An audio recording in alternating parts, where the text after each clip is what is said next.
Hi friends, welcome to my channel.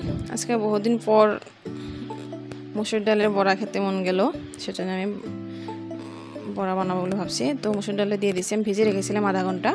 তারপর যে কাঁচা লঙ্কা, পেঁয়াজ, রসুন এগুলো দিয়ে দিছি, দিয়ে গ্রাইন্ড করে নিছি। দেখুন এখন হয়ে গেছে, কিন্তু ওইরকম করছি না, একদম মিহি করছি না, ডাল যাতে অল্প অল্প থাকে ওইরকম করছি। দেখুন এখন হয়ে গেছে। তারপর আমি ডালটা ঢেলে নিচ্ছি, নেওয়ার পর আমি স্বাদ মতো লবণ দিয়ে দিচ্ছি, হলুদ গুঁড়ো দিয়ে দিচ্ছি, তারপরে সামান্য শুকনো লঙ্কা গুঁড়ো দিয়ে দিচ্ছি, তারপর বেসন দিয়ে দিচ্ছি 2-3 চামচ। দেখুন এখন আমি একটা ডিম ভেঙে দিয়ে দিব। ডিম ভেঙে দিলে কি হয়, বড়াটা বেশি মচমচে হয়, খেতেও ভালো লাগে, সেজন্য আমি দিয়ে দিচ্ছি ডিমটা। এখন আমি এটা ভালো করে মেখে নিব।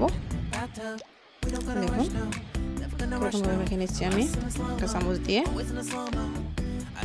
মাখা হয়ে গেছে, এখন আমি গ্যাসটা অন করে নিচ্ছি। নেওয়ার পর আমি কড়াই দিয়ে দিচ্ছি, দিয়ে আমি তেলটা দিয়ে দিচ্ছি। এই কড়াইটাতে আমি পাঁপড়, যে কোনো তেলে ভাজা বস্তু হলে এগুলো ভেজে নিই, সেজন্য এরকম হয়ে গেছে। তো এখন তেলটা গরম হয়ে গেছে, আমি একটা একটা করে সব বড়া ভেজে নেব এরকম করে। দেখুন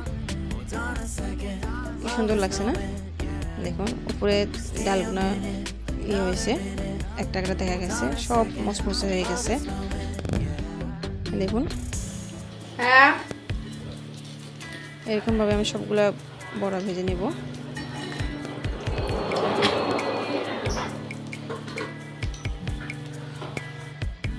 এখন আপনাদের যদি রেসিপিটি ভালো লাগে নিশ্চয়ই like, share, comment and please subscribe করতে ভুলবেন না।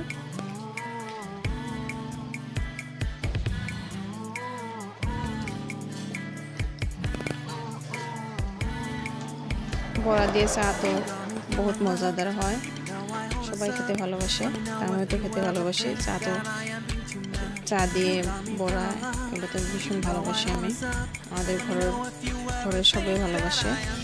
দেখুন কি সুন্দর হয়েছে, ভিতরে হয়ে গেছে।